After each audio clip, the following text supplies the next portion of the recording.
Verdis, and this is going to be one of the speeches, Speech to Convince, and this is my audience over here at the Toastmasters meeting. They were so kind to help me out with it. Thank you so much, everybody, ahead of time.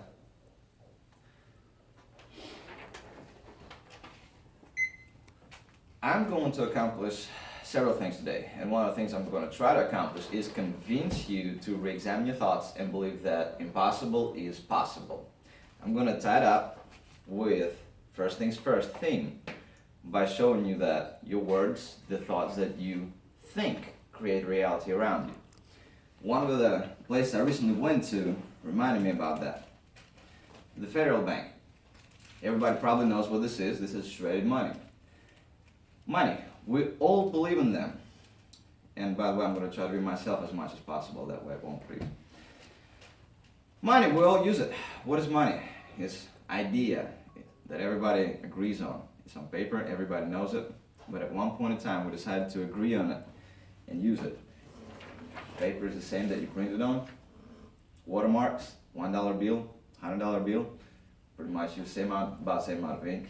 I know maybe a little bit different, but pretty close to it. But if somebody would give you a $1 bill versus a $100 bill, you would definitely know the difference. Why? Because you know what it is, because you believe in it. To somebody who never seen it, it's just paper with some pretty picture. So, what are some of the things we believe in today? We believe in light bulbs, we believe in electricity, atomic energy. But at one point in time, this guy over here had to believe that it was possible. Had to believe in electricity, had to believe in light bulb, Benjamin Franklin, which by the way in our $100 bills today.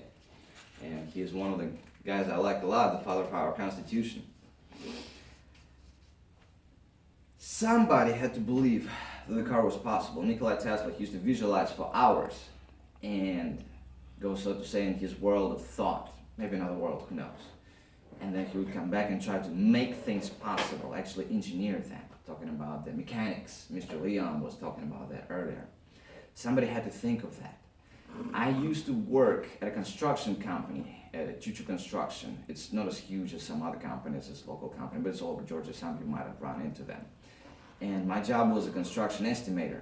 And I had to look at the project that somebody had put together and estimate how much lumber would it take, doors, windows, everything that's in it. So that was the process of thinking, of believing that idea of a house, of a huge building could come, be laid out on paper and then brought into reality. But before it could happen, it was just on paper. It was right there, right then. So now think about it. What do you believe today that is important to you? What have you wanted to accomplish? Where have you wanted to go? What are the things that you have thought of as a child, but then kind of put it behind because you thought, too many things in life to do, or whatever else might have gotten in your way?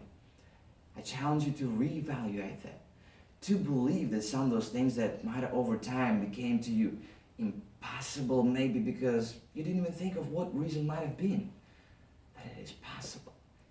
And you believe that it is possible. You believe in that. You believe in money. It's just paper. Look, it's shredded. It's worth nothing.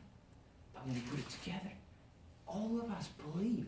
All 7.5 billion of the population on the planet uses money. Well, maybe some tribes use something different, natural exchange. But you know what I meant by that. And I'm going to tell you a little story, a personal story, that made something possible. Maybe it was just a coincidence, but I believe there are so few of those. You know, I believe in certain things that happen for reasons. I was in something called DECA, Distributive Education of Cooperative America, led by our teacher in school that was teaching business classes. And talking about choice, what's more important? I had to make a choice. I went to state for FBLA and DECA on the same day. It was hard, but I had to make my plane accomplish their mission. I went to both of them instead of going to just one or another on a bus. I told my dad, I was going early, but if you could, please let me drive your car. To where? I have these competitions over there. And so I told him, I explained him the situation. I went to both FBLA, I did all right. On deck, I qualified to go to nationals. My presentation was something that you carry in your pocket, almost everybody, smartphone. At the time, the best phone we had was a flip phone. It was around the year 2003. And I believe that believing in something, it already exists. Open a door for it in your world. And then somehow, by strange coincidence, after I made that presentation, it wasn't, detailed schematic of everything that's in a cell phone. It was just like this. I was presenting it to somebody, to a person that was my evaluator. And when that person went through everything, I didn't win the nationals. It was fun. Climbed on the stage in Grand Ole Opry. That was a lot of fun too. I'll tell you that story some other time. But I started believing that it was possible. And guess what was the amazing thing? Next year, the first HTC 6700 at Altel appeared out of nowhere. I was like, wow. To me, it was amazing. There's a book called The Secret by Rhonda Burns that tells you about the power to create with your mind. She calls it attractive power. There is a term called mental equivalent that I have learned. Look into it. Rhonda Burns, The Secret. Reevaluate your childhood, your thoughts. Believe impossible is possible. First things first. You dreamt of them when you were a child. Now find them in you. And I will end my speech on that.